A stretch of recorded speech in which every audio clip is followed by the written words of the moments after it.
20 years ago, on a wet and windy Thursday, 22-year-old Trevor went to his Christmas work party. After a night of fun, he would head home at around 4 am. But he wouldn't be at his desk the next morning. And Trevor would go on to be one of the most highest profile missing persons in Ireland. This is the disappearance of Trevor Deely.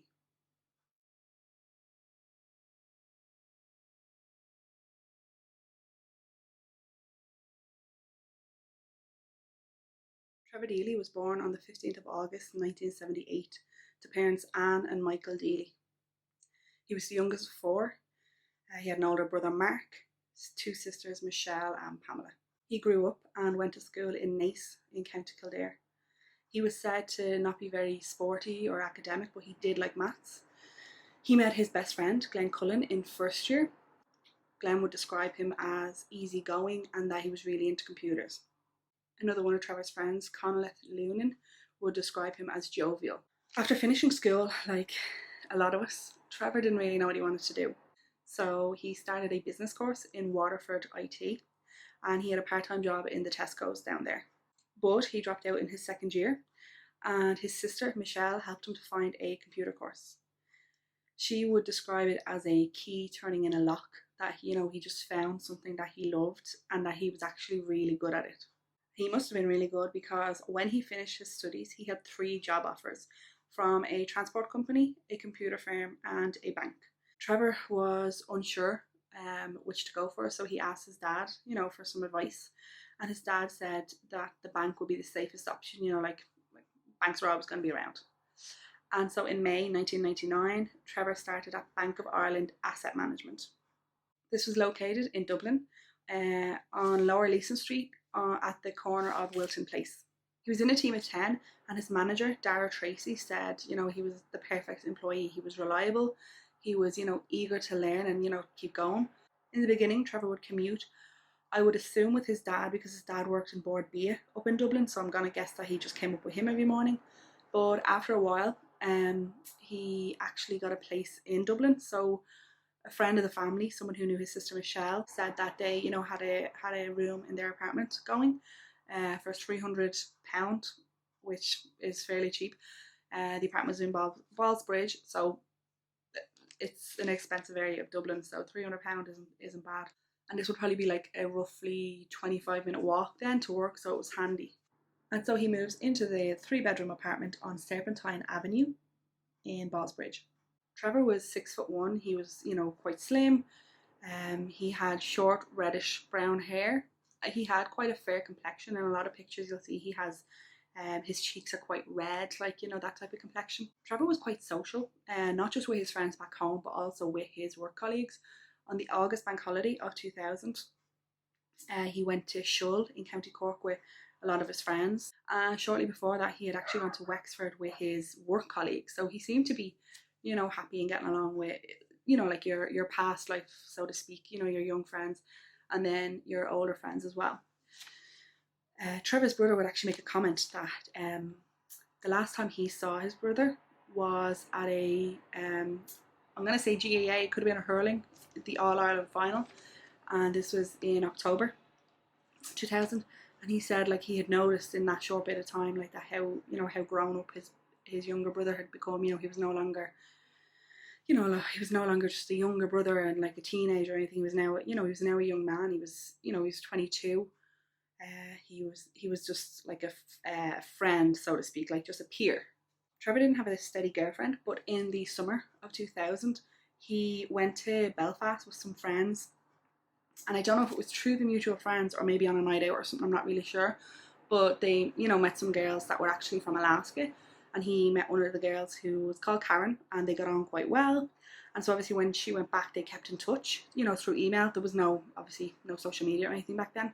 So this next bit of the story, some sources kind of say the month before, so which would mean November anyway. But Trevor's friend, Glenn Cullen, who is one of the other sources, says the end of November, and I'm going to go by him because he's the one who arranges it for Trevor. So basically, Trevor decides to book a flight to Alaska for just a few days. And I know, listening to me, that probably sounds a bit mad to go from Ireland all the way across halfway around the world to Alaska for like a couple of days. But his friend Glenn Cullen worked for Aer Lingus, which is one of the airlines here, so he could actually get like really cheap or even free flights for people, like if they were his friends or family. So he put Trevor onto his Cara discount pass, and he was able to get him a flight from Dublin to LAX. Again, another source says New York, but because it was Glenn who arranged it, I'm going to go with LAX. And then from LAX up to Anchorage in Alaska. And this was a return flight for £80. Now, we're not talking pounds as in English pounds, you're talking Irish pounds before we started using the euro. So you're talking conversion is about €100, and then even with inflation to today's standards, you're probably talking €120. If I could get a flight even only for 3 days to go to anywhere in America, or somewhere more exciting and stuff for only 3 days, but it was only cost me like £100, yeah, I'm gonna go. Like a lot of companies, Bank of Ireland were kind of encouraging people to use their holidays before the end of the year came, because a lot of companies don't allow you to carry your holidays over, and if they do, it's usually like a limit of 3 or something. So this would have been another reason for him to book a trip. And then also you have the girl in Alaska. So yeah, it probably seems a bit mad to go over to Alaska for only a few days, but you have it being so cheap, practically for nothing. The fact that he needed to use his holidays and he might as well use them instead of sitting around in like Ballsbridge or Nice, and the romantic aspect. So speaking of the romantic aspect, he apparently emailed the girl Karen, to say like that he was free for a few days and he was going to come over. And apparently his sister saw the email back that had the excuse of like that she was like too busy with exams at the moment. And apparently Trevor replied kind of saying like, oh, like like this is kind of the only time I can come. I don't know when the next time I could come is because we're going to be busy, blah blah, all this stuff. So he was kind of persistent and decided to go anyway. Now it is said that when he went, he didn't get like the warmest of receptions, which people have speculated could lead to then that he was embarrassed and he was probably depressed and heartbroken and all this, and he might have been, but also it seems like he made the most of the few days that he had there. He described the trip as a trip of a lifetime. He went out to see like the glaciers and stuff, so he was really excited to tell people about all that.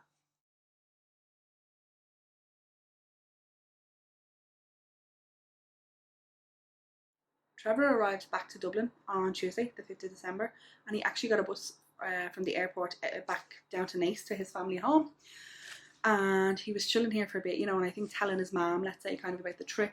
And Michael actually had a meeting to go to, so he was kind of just flying around the house. So Trevor was kind of telling him, little bits about about the glaciers and stuff. And Michael said to me, like, oh, I have to go, but like I really want to hear about this. It sounds like such a brilliant trip. And like that, Trevor said, like, oh, Dad, like it was the trip of a lifetime. Like I can't wait to tell you. And so he said, Gran, and he kind of said about, like, sure, I'll talk to you when you're down on the weekend. You can tell me about it. And then apparently Trevor had actually said he wouldn't be down that weekend because he had Christmas shopping to do, so he'd be down the following weekend. Now, a bit of a weird minor detail, I suppose, is apparently his friends said they did have plans with him that Saturday to go out to their local, let's say, in Nice. So again, I mean, that could be just simple, yourself, like making plans with someone, and then by the time it's kind of coming to it, you're like, oh God, no, I don't have the energy for that, or I don't have the time, or whatever, Especially if he had made the plans before he went away to Alaska, you come back, you're wrecked. Like, it could be just that. So that evening, he actually got a bus back up to Dublin, home to Ballsbridge, because he was in work again on Wednesday the 6th. So on Thursday, December the 7th, Trevor and another few were obviously on the early shift, so they had finished work at 4 p.m. It's believed he went home after this because his dad, apparently, he rang his dad to tell him something was wrong with like the electricity or something, and then rang him again to say, oh, he had been on to ESB and it was sorted, so he obviously must have been home. I would assume while he was home he changed, because the theme of the party was actually 70s, which is kind of cool because most Christmas parties are just like put on a Christmas jumper or a hat or something, but apparently it was 70s theme. So Trevor was wearing a mustard and brown shirt. It was like a checkered shirt, it had a pattern on it. I'll put a picture up of him.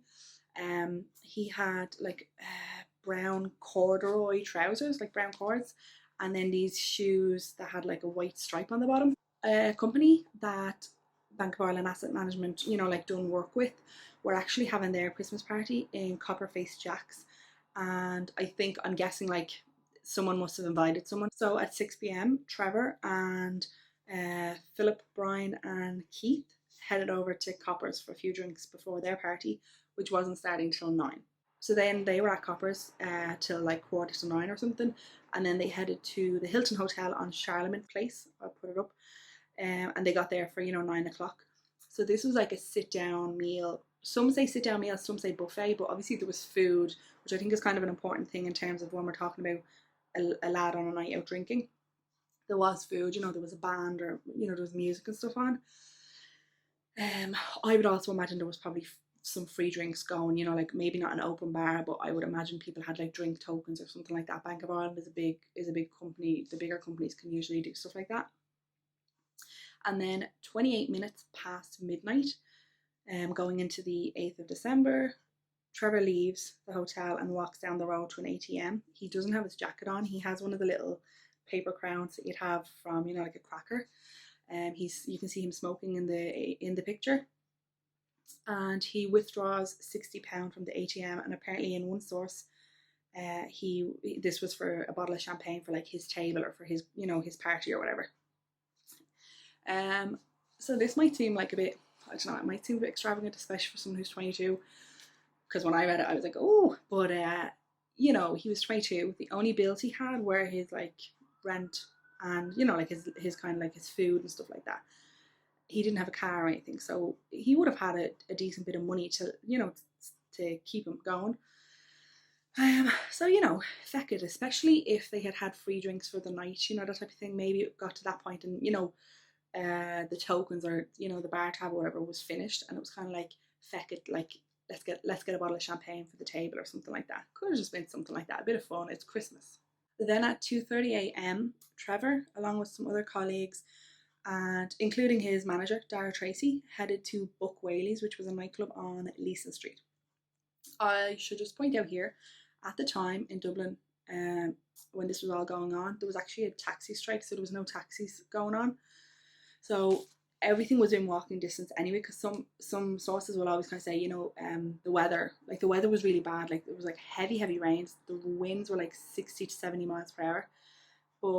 And people, so some sources are kind of saying like, oh, that might deter people going out. But in fairness, everywhere they had to go was quite close together. There wasn't going to be a lot of trekking involved. And really, it was probably only when they're going home that they'd even notice that they need a taxi. So they walked obviously to Buck Whaley's. Now, it is said in Without Trace by Barry Cummins that Trevor falls asleep at some point in the night. And then I saw on Reddit in a comment that someone said he fell asleep in Buck Whaley. So I'm going to have to assume that is what happened, that he fell asleep at one point in the thing. So it just kind of gives us an inclination of, where he was at this state of on the spectrum of drunk, let's say. But again, he had just come back from a big trip to Alaska. It was, only 2 days later. It could have been just like hitting him, yourself. Like there was no reports of, like fighting or like, being messy or anything like that. There was nothing like that. But anyway, 3:30 comes, and I'm not sure if like they were all leaving together or if like that Trevor was leaving, and maybe if he had fell asleep, this could have been then he was like, oh, listen, it's time for me to go home or something, you don't know. But he leaves, and like that, the rain is like pouring down, and he doesn't have an umbrella. He just has his coat, like. So Trevor then walks out of Buck Whaley's. He would have turned left down Lower Leeson Street, kind of around the corner to his job. Now, I would have thought when I first ever heard this case, and I was like, why is he going back to work? Like, you're drunk. Like, why are you going back to work? And also then, like, you're in a bank. Why are you going back? So firstly, I should just say, Bank of Ireland Asset Management, because I have seen it referenced on a lot of forums and other YouTube videos, and all people question like why they try put it down to like it being like a bank scam or a bank robbery or something. He didn't work in a bank like where you go in and take your money out or put money in. He worked in like an office. It was asset management, so it wasn't like a bank. And then the other thing is he had to pass it anyway to get home. And it said when he arrived anyway that he was drowned, so you know, it was probably a good call to go in and get an umbrella. That's why he went in, was to get an umbrella, and obviously it was a good call because it was lashing out. He still had over 20 minutes to go anyway, so I don't know, he was probably just like, listen, Handy, go in for a minute, get an umbrella and come back out. So he arrives at the job at 3:35 a.m. and Peter, the security guard, lets him in. So again, in Without Trace, it says that Peter, the security guard, let him in the gate. So I would have to assume then that was an electronic gate, that it wasn't just, he couldn't just walk in obviously, or that he didn't open it, because sometimes it's been implied that he's opening the gate, but in that book it says that he was led in the gate, which implies it was like an electronic gate. We'll speak about the gate further. But anyway, he comes in, he thanks Peter for letting him in, and then he goes up to see one of his colleagues, Carl Pender. So in the bank, the IT sector has to have someone working at night, because apparently there's like batches or something that have to be run or printed or whatever every night, as if someone has to work the night shift. And Carl was obviously the unfortunate one who had to do it on the night of the Christmas party, so he didn't get to go. So apparently Trevor went in, and again, like that, Carl said he was drowned, like. And so Trevor said, do you have time for like a coffee? And so Carl said, yeah, but it was like, oh, I just have to finish what I'm doing and then I'll be free. So Trevor was like, yeah, grand, no problem. So he actually went over to his computer, he logged on, he checked some emails, and then he actually made like a to-do list, you know, like where you might make like bullet points of what you have to do the next day. I always find that really easy, it helps for the next day. So he done all this, and then like that he went and had a cup of coffee with Carl, and Carl had a cup of tea. And it was really just, they were just chatting about the night. He was obviously letting him know, you know, like that, what happened, you know, at the Christmas party, who was making a show of themselves, who was, you know, who got too drunk, who kissed who, you know yourself, all this stuff. Carl would say that Trevor was tipsy, he said, but like he was in no way locked. And again, if Trevor had fallen asleep, let's say, for a few minutes, that might have given him a bit of a boost.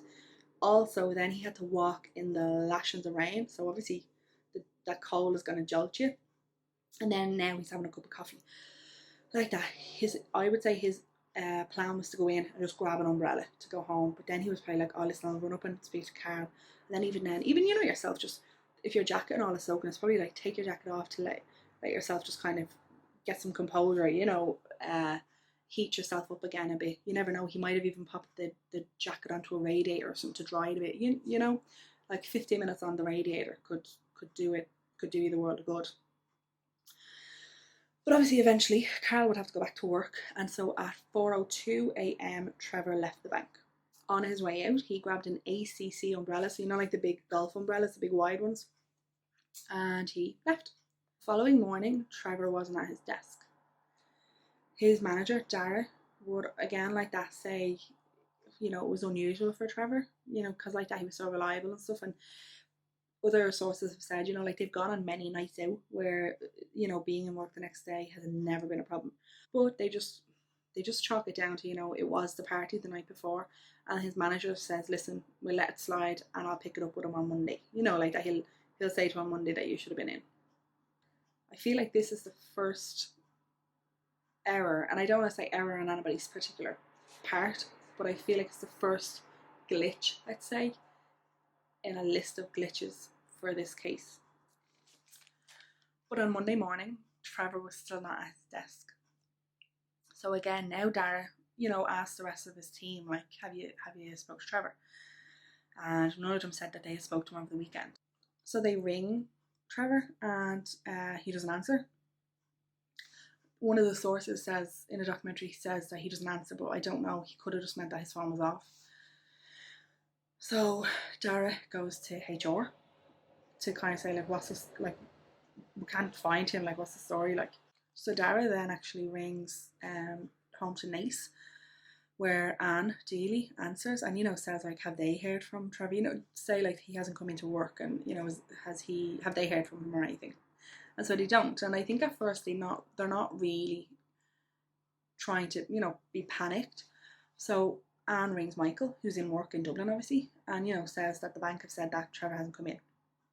And so Michael actually drives over to the apartment in Serpentine Avenue and knocks at the door, and there's no answer. And then they try to ring Trevor a couple of times, but his phone is off.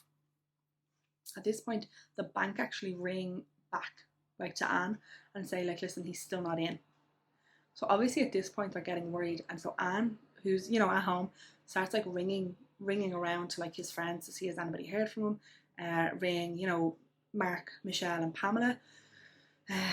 None of them have heard from him. Michelle lives in London, but her work Christmas party was on the same night as Trevor, so she had actually rang the weekend, you know, to kind of see like how the party went or whatever. And like, again, when he didn't answer, it was just kind of like a case of like, oh, he's probably, you know, dealing with a long hangover plus the jet lag and stuff like that. Mark and Pamela hadn't heard from him either.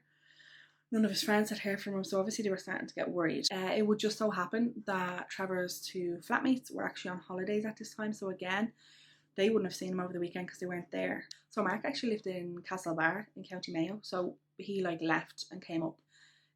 His wife was actually pregnant at the time, and he kind of was like, you know, like, I'll be back soon, like, and it would turn out he wouldn't be back for 2 months. So you have Mark coming over from the west, so he is gone ahead to Dublin, but he stops at Naas, and then you have Michael coming back from Dublin to Naas, and like again, so Anna's ringing people from the house, Michael's on the, you know, hands-free kit in the car, ringing people as well, and so they all kind of like reconvene at the house in Naas, and then it's decided like that they need to report him missing. So Anne stays at the house. Michael and 3 of Trevor's friends actually go to Naas Garda Station to report Trevor missing. And then Mark actually heads in back into Dublin. At this point, it's kind of been established that the last people to speak to Trevor were Carl and Peter, the security guard at work. No one has seen or heard from him since, so that's kind of the, you know, the pinpoint that they have. So when Mark goes into Dublin, he actually like goes around to like coppers and stuff like that to see if by chance would Trevor have gone back or something, or like fell asleep there or something like. And then he starts taking every possible route from like the bank home. He looks in laneways. He looks, you know, into bins and skips and stuff like that. He looks for any sign of, you know, like that, you know, his phone or his mobile or anything. There's nothing. Then the next glitch in the series of events, Mark made his way to the US Embassy, which Trevor would have or should have passed on his way home. And he spoke to a guard, you know, saying that his brother was missing or whatever. And the guard informed him that, this is Monday the 11th, and that the Clintons are visiting on Tuesday the 12th. And so that whole weekend, the Secret Service or the, you know, whatever agency, the security agency or whatever, had come over before that and spent the weekend like dumping out skips and stuff for security measures. So they basically like looked in like manholes, let's say, and then they'd cover them, and so that would be it. Then they were like literally just thrown out, like getting rid of like bins, skips, everything. So if there had been any trace of Trevor, it was now gone. And if I'm being honest, I don't think that the Secret Service or the security agents or whoever it was for the Clintons would have been concerned if they saw you know, like a golf umbrella, or even I don't think if they saw a mobile phone or keys or anything, I actually don't think that they'd just throw it out. I don't think they'd question that it belongs to someone. Glenn said that he actually got a voicemail in the early hours of Friday morning. So the phones that they both had like Nokia 6110s or something, and these are the type of phones that like back in the day when you didn't need to charge them every day or twice a day or whatever, they would last like a week. And it just so happened that on, again, there's probably another glitch, on the night of all of this happening, Glenn's phone needed to be charged, and so he charged it downstairs, which a lot of people do, so that's not a big thing. But it's believed that Trevor rang him at about 4:05 a.m, so just shortly after he left the bank. He left a voicemail, and the voicemail said to the effect, because Glenn deleted it. Obviously, Glenn didn't know he was missing, so he just deleted the voicemail. But he said to the effect of like, "Hey Glenn, missed you there. All going good. Heading home now. Talk to you tomorrow." It was something like that. Now, during the night of Thursday, actually, they had actually tried to call each other once or twice, and again, they either missed the call, or you know, there was noise in Trevor's Christmas party, so like Glenn couldn't hear him or whatever. So, Trevor was obviously thinking then he'd ring him back at, let's say, 4 o'clock. So people think it's a bit unusual to be ringing him at that time, or Some people think maybe it's like, you know, like a cry for help or something. But Glenn said like they kind of regularly do that, and they, even then, it's probably because they don't even live in the same county anymore. That, you know, like they, if they were both on nights out or whatever, they'd ring each other to kind of just catch up and stuff like that. Like, I mean, we've all rang friends at times when, like, drunk friends. We've all rang friends when we've been drunk at times that you probably shouldn't be ringing a friend. You know what I mean? Like, mad hours.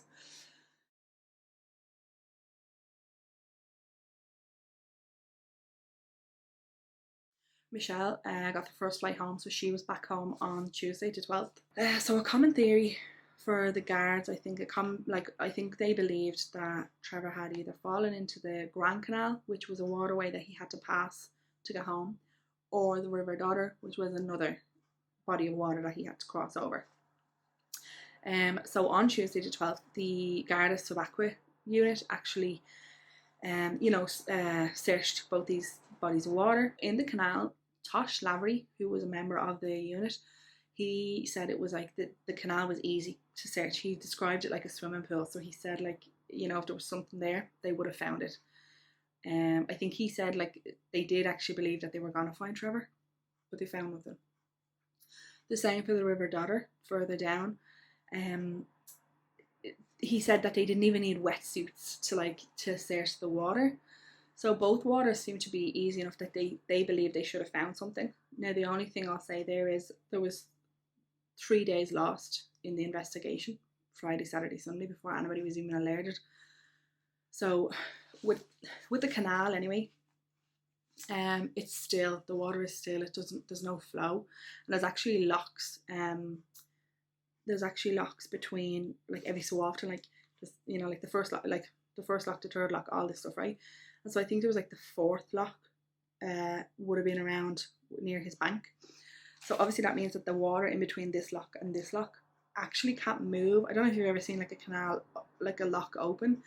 If someone was traveling down it, they open like one lock, they let the water go down, they move, and then they close the lock behind, and it continue on, this type of thing. So there would only be certain length I think he could go.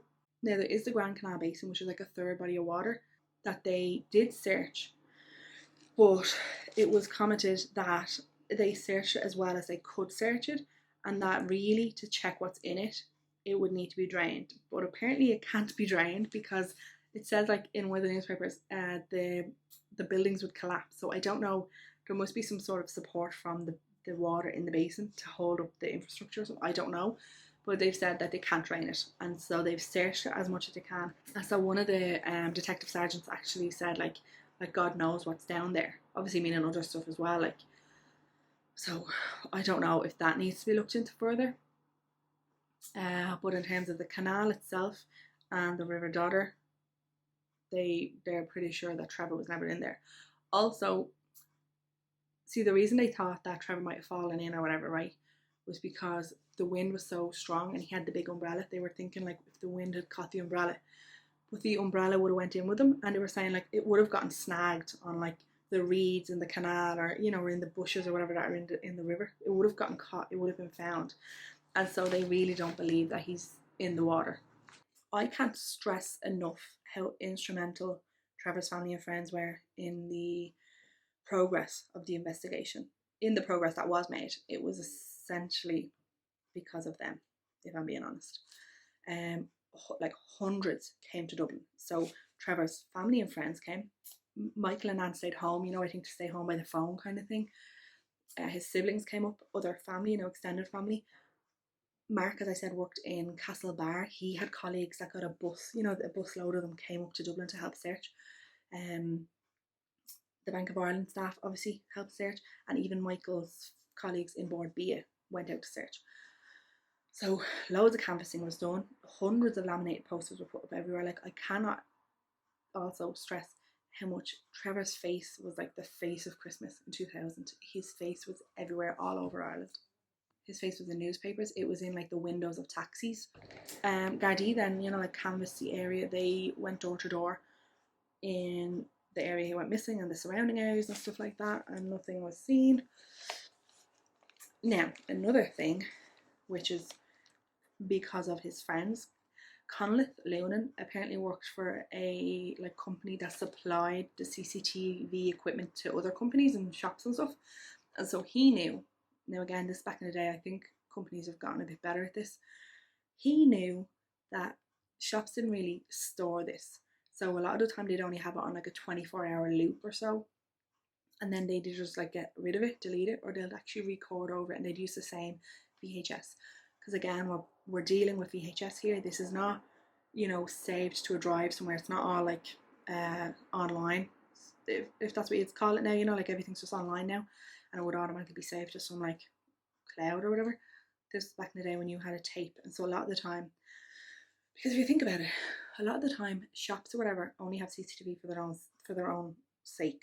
So if on a Saturday night their shop isn't broken into or there's no fiascos or anything, by the Sunday or the Monday they can use that tape again because they don't need it. Do you know what I mean? They're not thinking of, well, what if someone's walking by and that might be needed in a week or something. They're just like, my shop wasn't broken into last night. There was no fights in the shop, nothing like that. I wasn't robbed. I can use that tape again. They don't think it. So Conleth knew that they had to act fast. So friends canvassed the area. They went into different shops and pubs and stuff. And again, a lot of them had already deleted it. So this is by the Tuesday, I think. So again, it's only been four days, let's say, but they've already recorded over it. The local garage, it says, which I'm assuming is the one on Mespel Road, which would have been nearby. Apparently their CCTV wasn't working that night. And then they went into Bank of Ireland, which is on the corner of Bagot Street Bridge and Haddington Road, and it had an ATM outside. And they went in and spoke to the manager, and the manager actually said to them, "Oh, you're lucky because I would have been recording over it today." So obviously she wasn't going to give it to them, so she said she'd keep it for the guards to come and get it. But again, it was the friends who got this, the guards didn't get it. So obviously, like, another glitch was the taxi strike, not only for the fact that Trevor had to walk home, but also for the fact that there were less witnesses on the road, because taxis are great witnesses for Gardaí, because like that, they're on the road, they're also sober, so they have a clear head, they know what they see, and like they're traveling around, so there's more chance of them seeing things, that type of thing. And obviously they were appealing for other witnesses to come forward, and no one. In fairness now, I think it would have still been busy, because if Trevor and his friends, his colleagues, thought, feck it, even with the weather and even with tax strike, we're still going out, like this week was like the prime week to be going out for Christmas parties. So I believe other people would have been out as well. I think it would have been busy.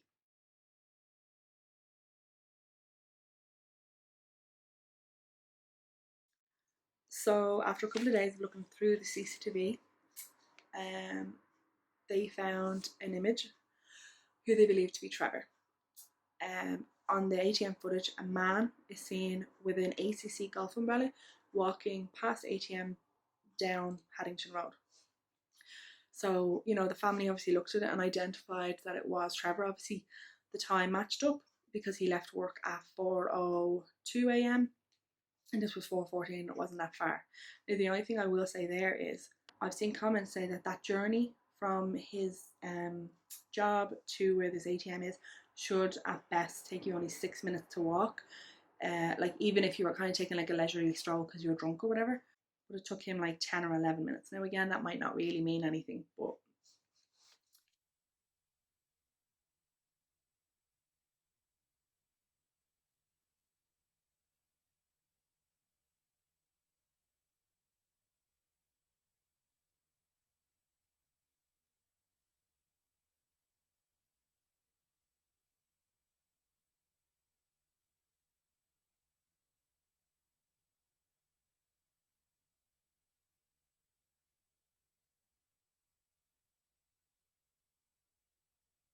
so the figure that they have identified is Trevor, walks past the ATM. I just want to get my timestamps exactly right for you. I will have all this up on the screen, obviously. So in this ATM footage, at 4:14:24, Trevor goes into shot and then like is gone kind of within 20 seconds or so. Then an unknown man in all black comes through at 4:14:54, so 30 seconds after Trevor. Then an unknown female goes by 4:15:23, So again, really only like 30 seconds after him. And then an unknown couple, 4:15:58, go by. Firstly, I think it's important to know who went by the ATM footage, because a lot of the time it's only discussed about Trevor and the man that's behind him. And I think it's important, obviously, to know that there was more people, and also that they were quite close behind.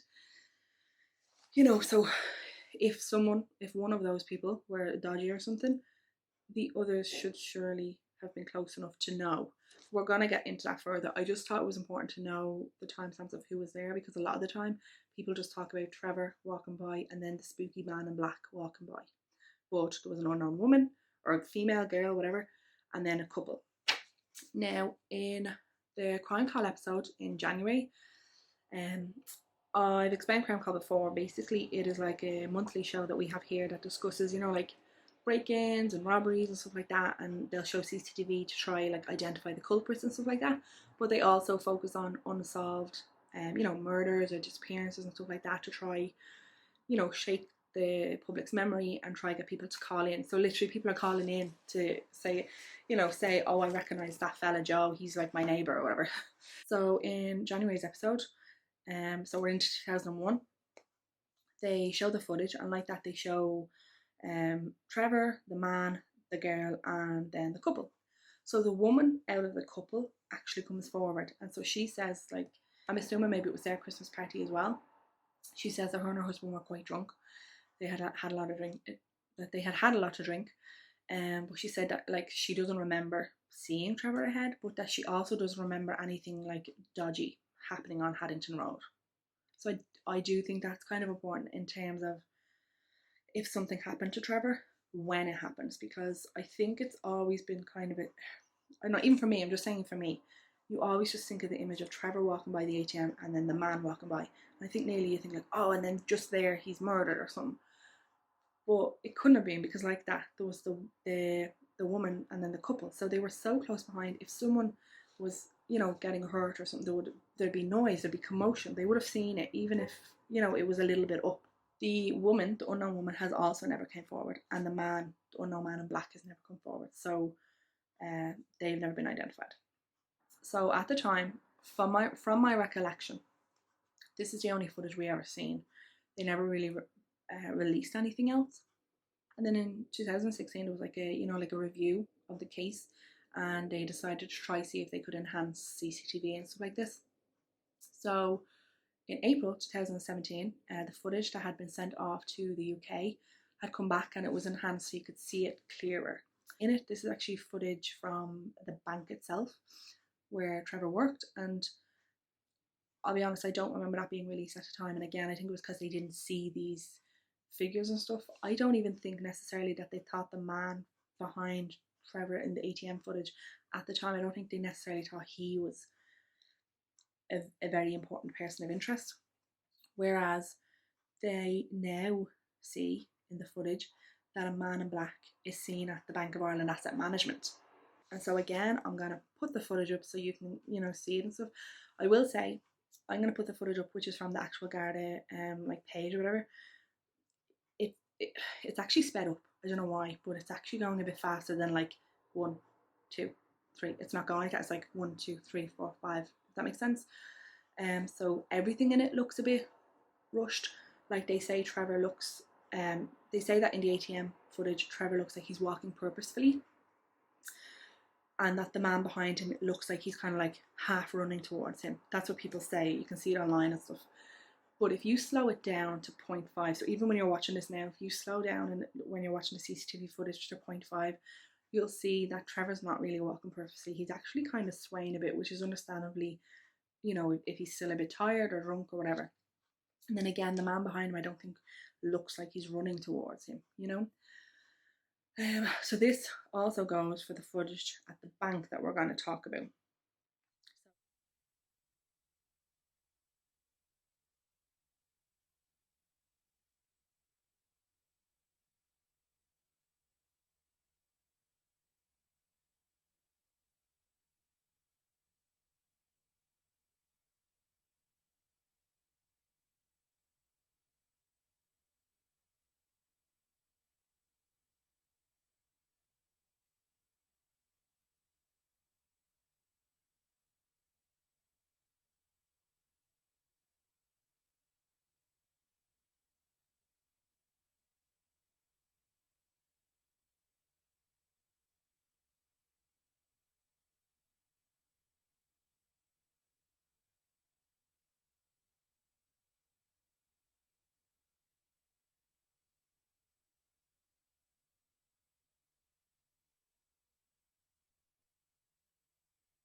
So at 3:05:06, if I'm off by a second or two, I apologise. An unknown man in black arrives, and he's like huddling into the corner. Now, he could just be hiding from the rain and stuff, right? I thought that, because then they skip to 3:33, right? So we don't actually know what was happening. Like, was he huddling in for those, 30 minutes, or was he like wandering around? Was he gone off? Would he come back? Like, we don't actually know because the Guardian never released that. But anyway, it skips to 3:33. Now, some people say that it looks like he's on the phone on his right hand. It looks like it's for about 6 seconds. I don't know. I don't know if I actually think that he's on the phone. And then nearly straight away he like turns, and then his left hand goes up to his ear. And here I actually think it looks like he could be either like putting an earphone in, or I actually think, because like that's freezing out, is he like, like when you kind of like your ears are sore, so maybe like you're like, if he's tucking them into his hood or his hat or his hood, because again I can't really tell. I think it's a hat he has on, not a hood. But again, it's kind of hard. You can tell me what you think. Then at about 3:34:19, Trevor walks by and he's on the phone. So apparently he's actually making a call to a colleague, and I believe it's a colleague in the bank. So I actually think maybe it's the security guard that he's telling to let him, to open the gate, that he's coming.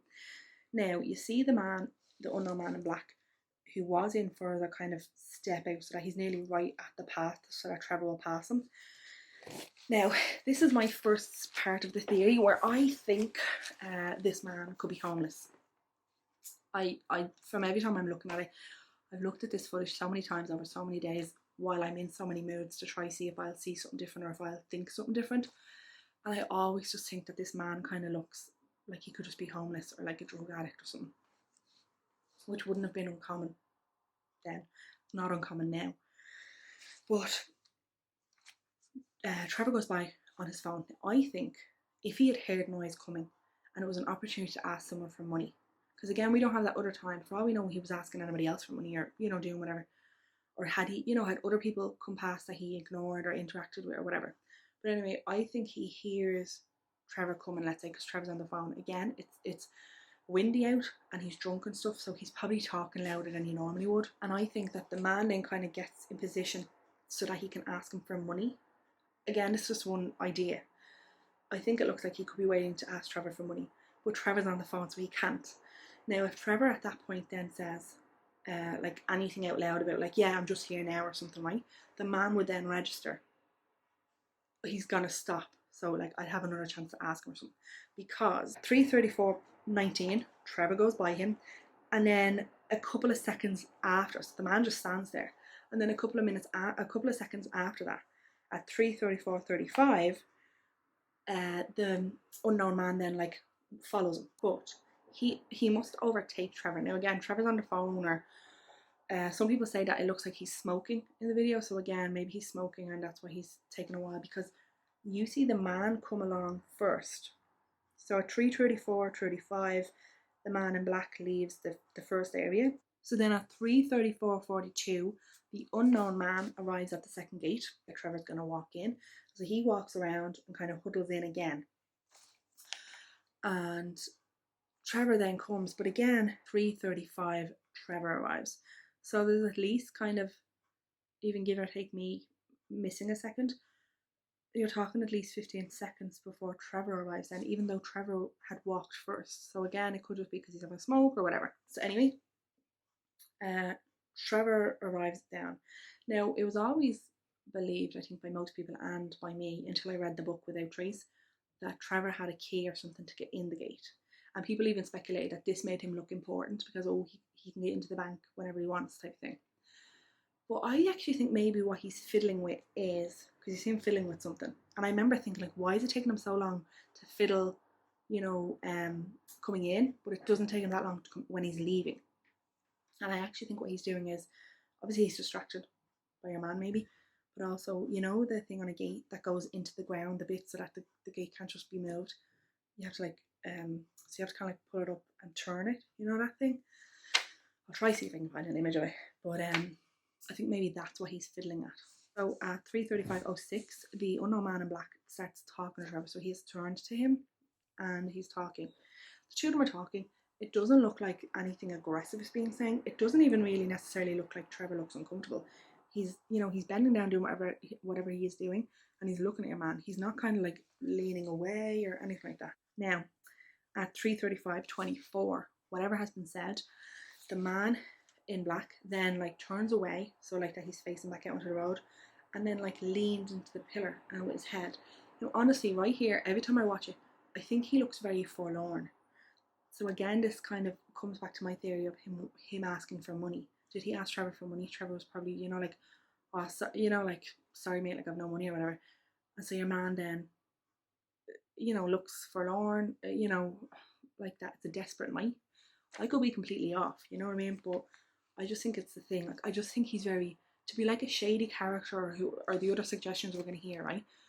I just think he looks very like, I think anyway, he looks very like leaning into the gate. His little head is on the pillar and stuff. So again, it takes another 20 seconds before Trevor is then has opened the gate and come in. So again, I think maybe it was because he's waiting for the gate to be buzzed or something. Because if he's to lock it or something, he doesn't lock it when he gets inside, then the door just closes. And if it was like a lock, he'd have to lock it, right? At around 3:37, there's another picture, and this is the picture that kind of gets me frustrated, because I've seen people on YouTube and Reddit and everything else discussing it. And this is where the whole like, oh, it was like a conspiracy to rob the bank and stuff, because apparently this image is of, again, the unknown man in black, right? And then the other man on the left has been said, there's another man on the left and a person in the background with an umbrella. And it is said that the Gardaí came forward after this was questioned to say that they were Trevor's colleagues and they were ruled out. And people kind of go mad for this, because they're like, why were they standing out in the rain? You know, blah, blah, blah, blah. Like, you know, why would you stand out there and get soaked? You know, they just look spooky looking in. But as I've just said, it took, even after finishing talking to the man in black, it took another 20 seconds for Trevor to get inside. So we only have the snapshot of 3:37 where the men are spookily looking in.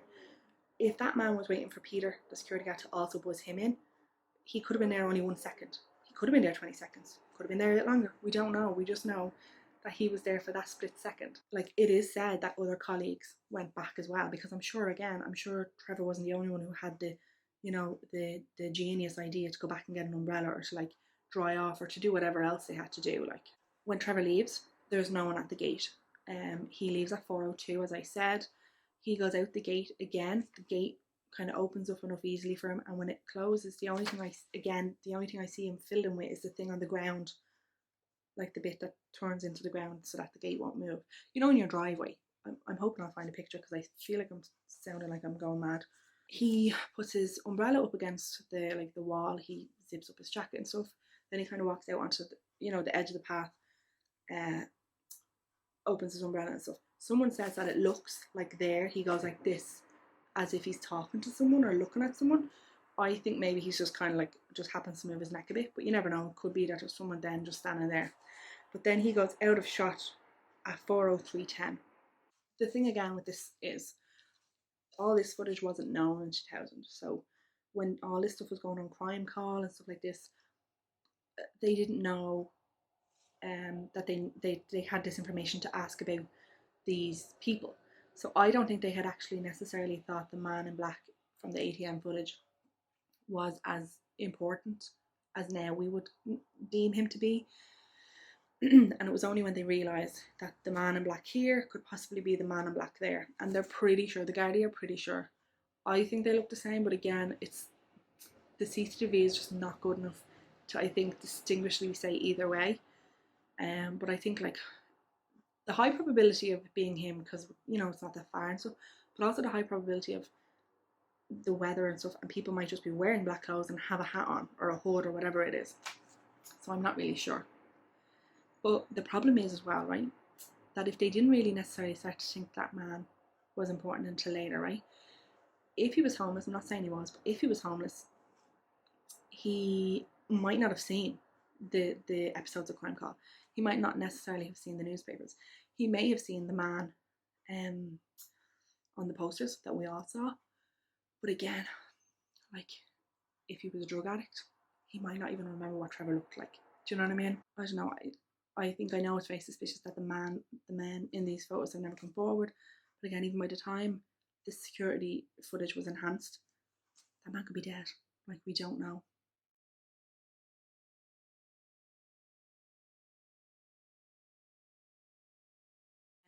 The next thing I was just going to discuss, because it gets brought up a lot on Reddit and stuff, is Trevor's journey home. So Trevor comes out of the bank and he turns left. The canal will be on his right and he's walking down. Now, he can either walk all the way down to Baggot Street Bridge, which he will then cross, and then that will bring him to the corner. So that will bring him to the corner where you would turn left for Haddington Street, which is where he was caught in the ATM, or you would go straight to Pembroke Road, and that would bring him down home. Now, this is what people point out. Down Pembroke Street is the straightest, quickest way home. When I say quickest, only by a minute or two, right? But it's apparently the busier street, the more like well lit street, so like the safer street. But they say he turned for Haddington Road. Now the other thing is he could have crossed at the canal. There's like, remember I was saying the lock, you can actually walk across them now. Whether you would try cross them when you're drunk and stuff in the weather. Which again probably goes back to them thinking that he could have fallen into the water. But anyway, by crossing here anyway, it would have brought him over to Mespel Road. I remember I was saying there was a garage that I think is the garage we're talking about. The garage was definitely there, and I've been kind of assured that it was a 24-hour garage. So he would have walked past this, and then Haddington Road then wouldn't have been a turn, it would have been straight. Now, could his mind have just been busy? You're drunk, you're not really thinking. Or if something had happened. Remember, there was a few minutes, people were thinking there was a few minutes extra that went missing. If there had been an interaction with like the man in black or someone else or something, could he have been a bit startled and wasn't really thinking and went straight? Because it would be easier to make a mistake and go straight than to make a mistake and go left. I'm not sure. Now, people have said that, so Trevor was a smoker, and people have said that if you went down Haddington Road all the way down to Bath Avenue, there's a 24-hour spar there, so that he would have gotten cigarettes. Now, I don't smoke, but I know a lot of smokers, and I know that they would, go to the end of the earth for a cigarette. So it's not out of the realms of possibility that he needed smokes.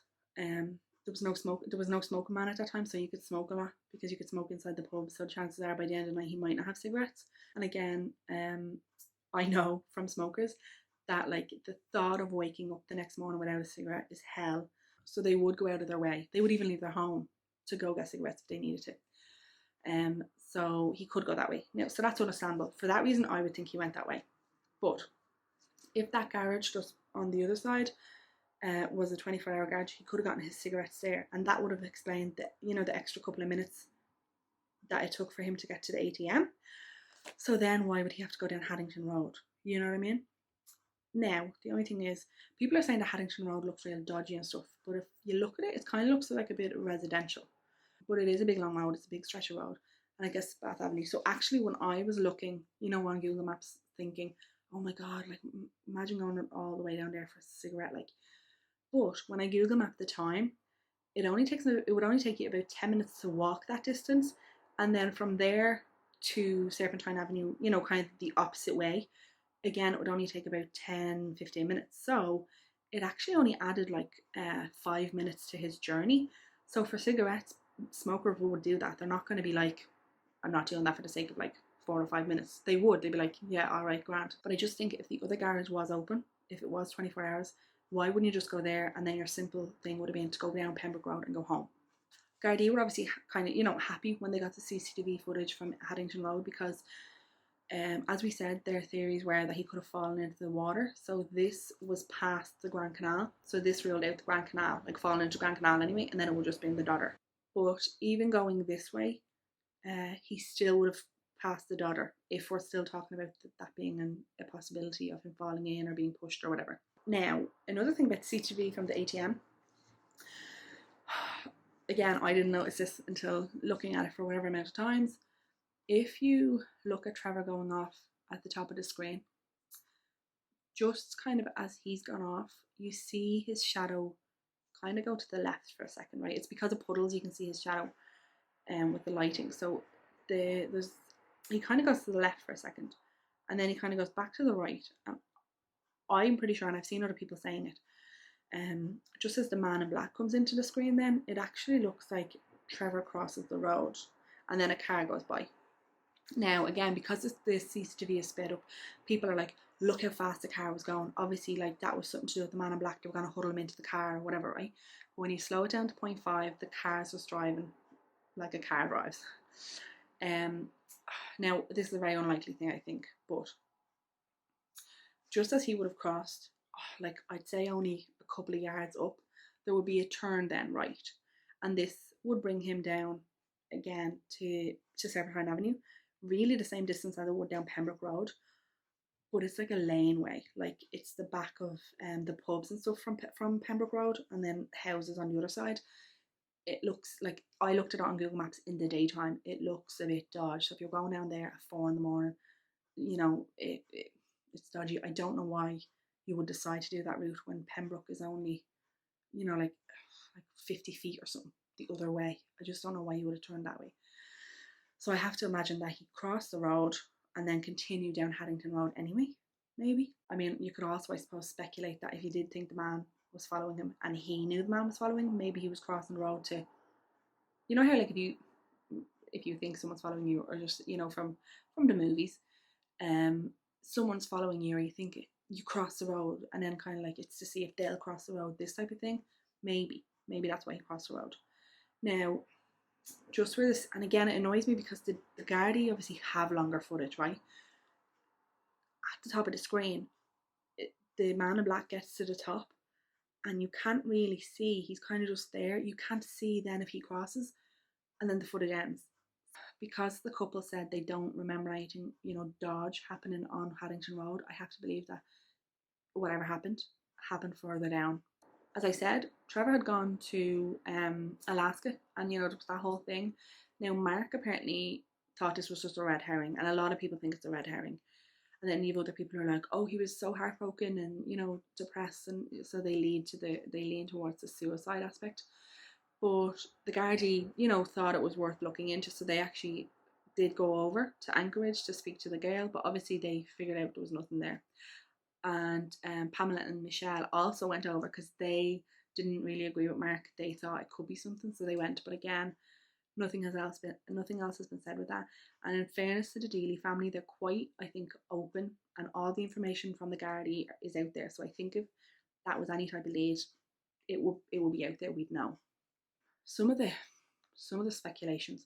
Apparently, there was a boards.ie thread, and the outlandish things that were being suggested.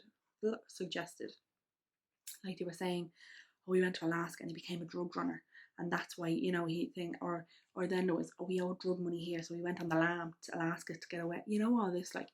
And then it was like the girl that he went over to, her boyfriend followed Trevor back because he got jealous and killed him, and all this. Like, the thread had to be deleted at the request of the family because people were just saying the most ridiculous things. And I think people forget that, like, that it's families you're talking about, and, you know, like, they just, especially I think on boards and Reddit and stuff like that, because it's anonymous essentially, people just feel that they're free to say these things without any kind of connection or repercussion for the family. Trevor's passport was found in the apartment, so again, it wasn't a case of like legging it, and his bank account was never touched. Along the routes that he should have taken home, there were no signs of like a struggle or an attack. There was no blood, there was no skid marks, there was no broken glass, anything like that. And yes, I know the Clintons' security team had gotten rid of, let's say, the bins and stuff like that, but they were hardly going to pick up like glass or clean up like blood or something. So obviously nothing like that was found, so it didn't, most likely it wasn't there. And I'm gonna guess that, like, in fairness, if they found blood, I'm sure they'd have to report that to someone. So in 2017, there was actually like a few bits of, you know, progress in the case. An anonymous donor put forward a €100,000 reward for anybody who could bring information to get Trevor home. So this is with the Crime Stoppers. And then also in 2017, in August, a person came forward to the Gardaí to say that a well-known criminal from a criminal family in Dublin was involved in the murder of Trevor. Basically said like he didn't really get into a lot of details about why or what happened or anything, but basically said that Trevor had been taken, let's say, and when he was being beaten and stuff like that, or threatened with a gun, the gun went off. That they didn't technically mean to kill him, but that the gun went off. And so they actually gave a location in Chapel Izard, which is like just kind of outside the city centre. But it will be a fair enough distance from Bosbridge and Haddington Road. But it was a 3 acre site. So on the 14th they started to like excavate it and stuff like that. They brought in the diggers and stuff. There was so much like interest in this that they had to apply to like the Gardaí had to apply to the Irish Aviation Authority to basically get like a no-fly zone over the area because people were trying to like send drones in to have a look. Like, yeah, so they were digging there for a few weeks, and there was no sign of Trevor, but they found a gun. Now, some people online say they also found drugs, but from actual sources, I only see the gun, that a gun was found wrapped in plastic.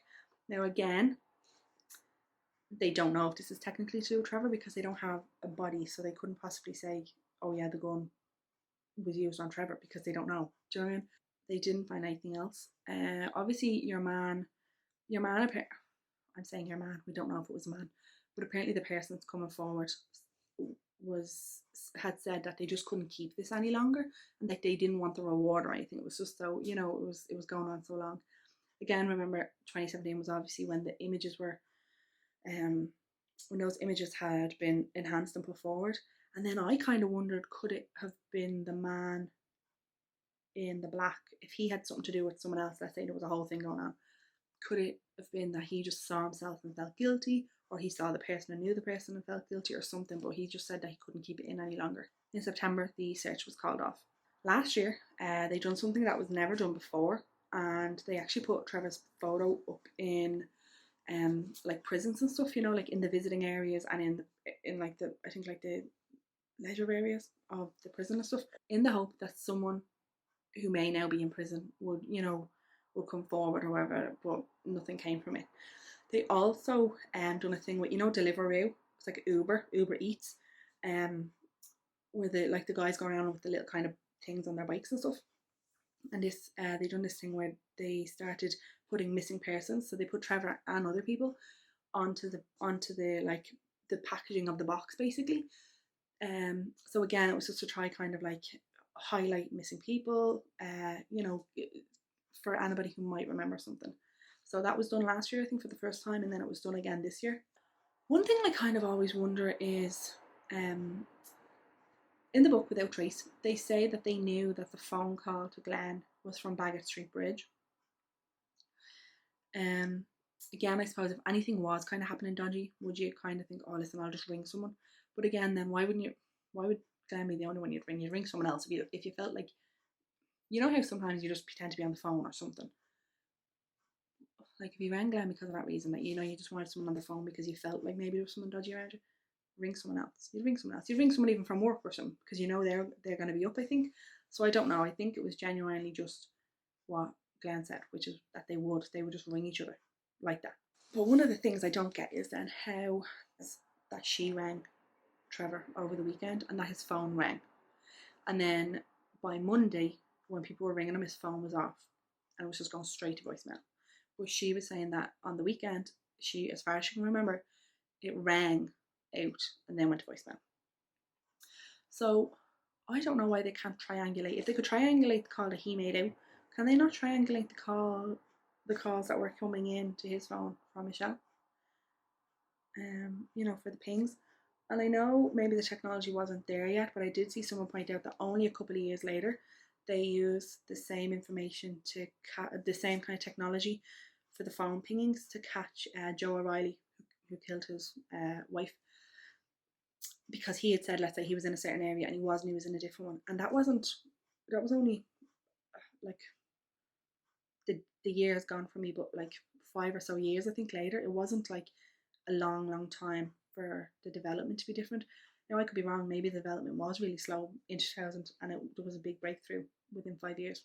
So just to go back to like the Man in Black, Man in Black 1, let's say, right, because that's what they're all getting called. I actually hate that they're called Man in Black because I feel like it adds this kind of like ooh to it. I don't know. So he could have been some dodgy character like that who, like people are saying like about like there was his colleagues was, you know, his colleagues were planning with this other man to break into the bank and rob money or to do something else or whatever, right? Or all these things. I just don't buy it, and I actually think it's one of the bizarrest things that are out there. But personally, I think that the man was homeless. That's the first thing I think of because of his behaviour. I think he was trying to catch Trevor's attention at the first point to ask him for money, and he couldn't because Trevor was on the phone. And when he realised he had a second opportunity, he went to ask him. You know, if that was a busy street, that, you know, if it was a busy kind of walkway that people would walk by, maybe a man kind of always picks that spot to ask for, you know, to get money when he sees people coming. And then where you see him kind of cowering in at the corner, that could be just trying to keep himself, you know, warm or whatever.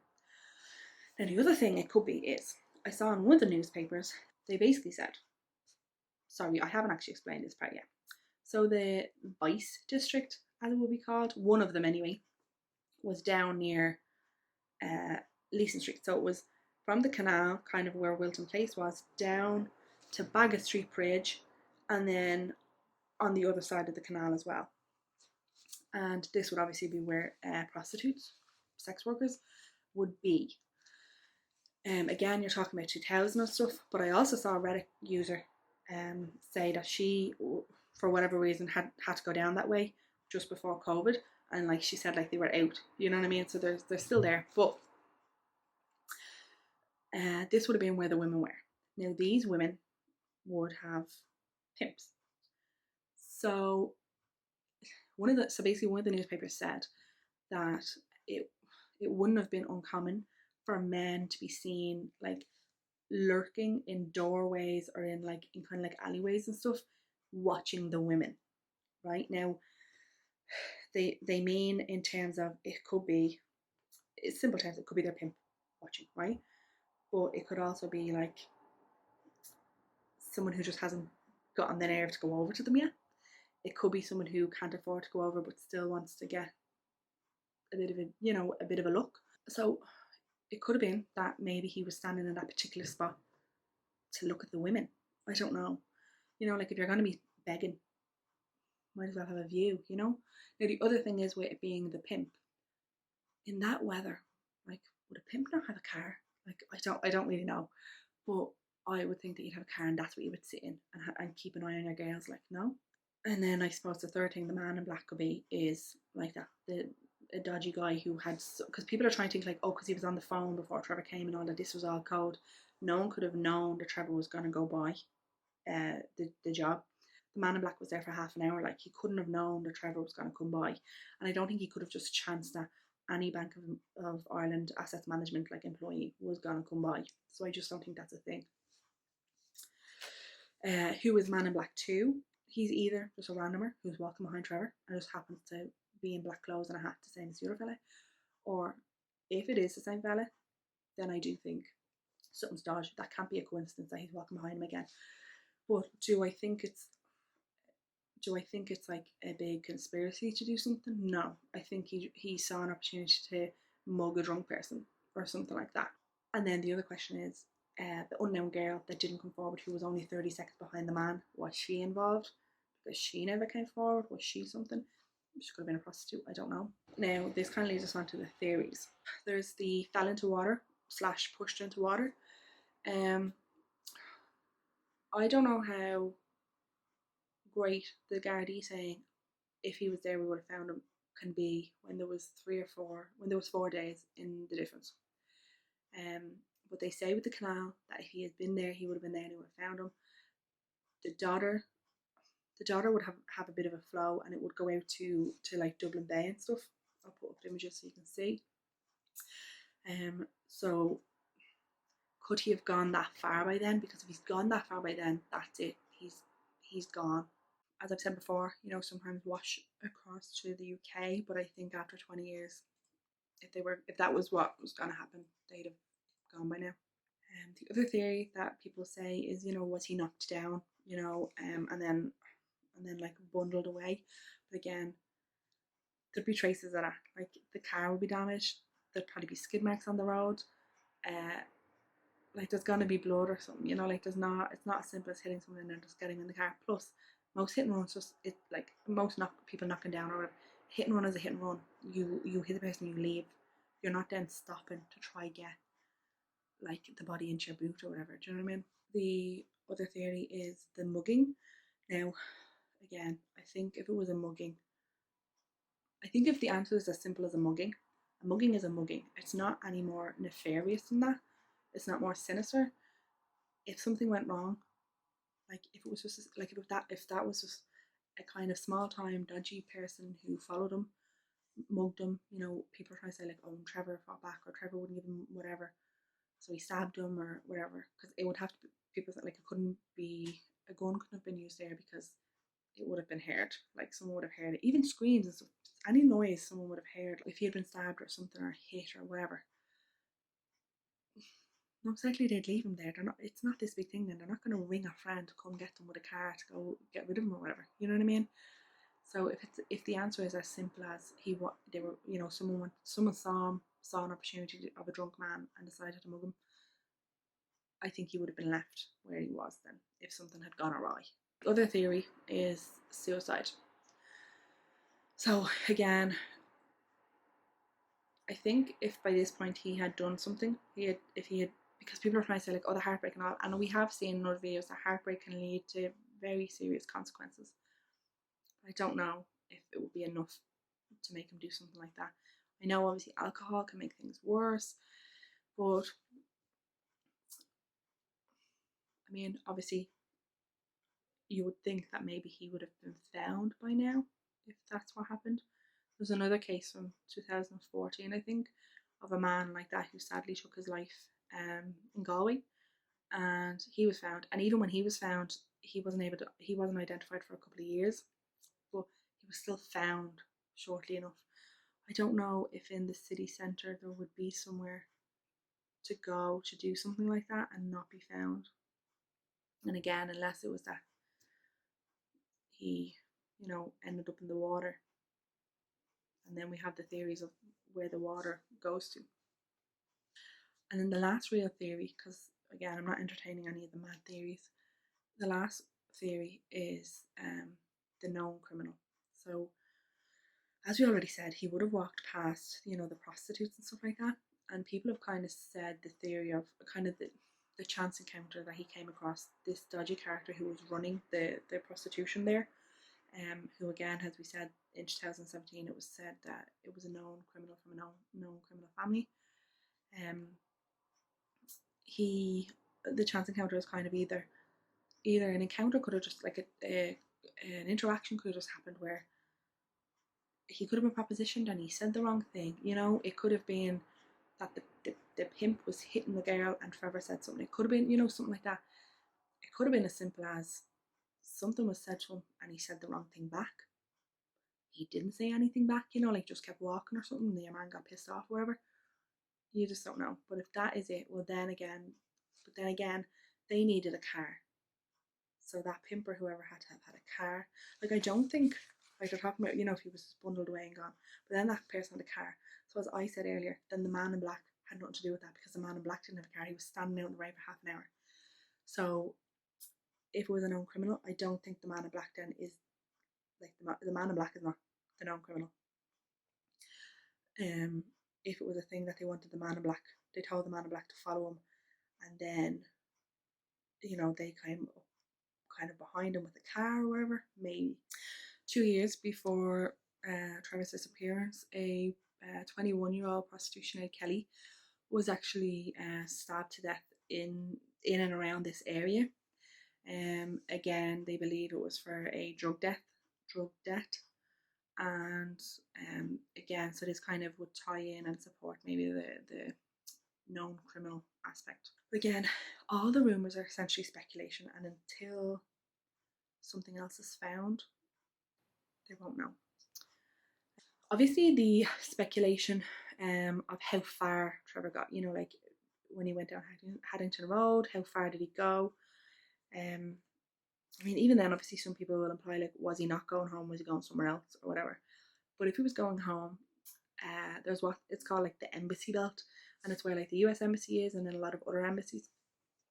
And I would have thought that they had CCTV, and I would have thought that they weren't the type to delete their CCTV after 24 hours, because particularly the American embassy, because if they had the Clintons coming over, you think they would have been checking on their CCTV in case like that someone dodge was you know, coming around or lurking around or doing something. So I don't know if the embassy's footage was looked at and there was nothing there because he didn't get that far, or maybe they don't have CCTV. I don't know. I just would have thought that would be a place you'd have CCTV. Michael Deely, apparently whenever he sees a guard, so you know, if it happens to be at a checkpoint or whatever, he'll always say who he is. So he'll always say his name and he'll always say who his son is. And he said 99% of the time the Gardaí know who he is and they know who Trevor is. He said, but there are always new Gardaí coming into the force, and there are Gardaí who, you know, were only young when this all happened. And he said, so he needs to make sure that they all know and that they, you know, they know the situation. Trevor's mother, Anne, has never been able to give an interview. 20 years later, she has still never given an interview. This December, just gone, was the 20th, you know, anniversary of the disappearance. So again, like every year, his family came up to you know, to canvass, to highlight. Obviously with COVID it was a very different experience, but they still came up. They had, you know, their candlelight vigil, they had the posters, they had everything. I wasn't sure if I wanted to really cover this case when I told, like, you know, family and friends that I was gonna start doing this, you know, the channel. I nearly straight away was like, are you going to Trevor Deely? And because again, like, it's such a prominent case, especially for my age and up, obviously, you know, like, it's such a prominent case. Like, Trevor is probably the first missing persons I was ever aware of. I remember the case I got. My mum won a prize on one of the radio stations coming up to Christmas. You know, they were giving away toys and stuff, and so we all went in. You know, like, to collect it, you had to go in and collect it from FM 104, and we went in to Ballsbridge, and standing in the reception while they went off to get the Connects or Lego or whatever it was, and there was a poster of this guy, like, on one of the pillars, and obviously I didn't really know what it was over, and I think I knew it was like a missing poster, but I remember thinking it was something like he must have worked in F104, like that's why his poster was up. And I don't know if it was that I thought it was weird that it was up or what it was, but obviously then after we left, like, I was saying to my mum, like, it was weird, like, they had a photo up or whatever, blah blah. So she had to kind of explain it and said, like, must have been very soon to when it happened, because like that she was telling me how, you know, like, the waterways and stuff were being searched and stuff, and I remember just being so mind boggled by it, even as a child, like, how does someone just go missing, you know? And I think at that time I didn't even really think of, like, there being a sinister aspect to it. I just thought, like, isn't that strange, like, a person can just go missing, you know, or whatever. So I've been following this case for 20 years, and so when people were saying, like, oh, are you going to do Trevor Deely, like, the case is so well known. So firstly, I know I say I kind of want to do lesser known cases. The case is so well known, but also people have done it on YouTube and stuff before.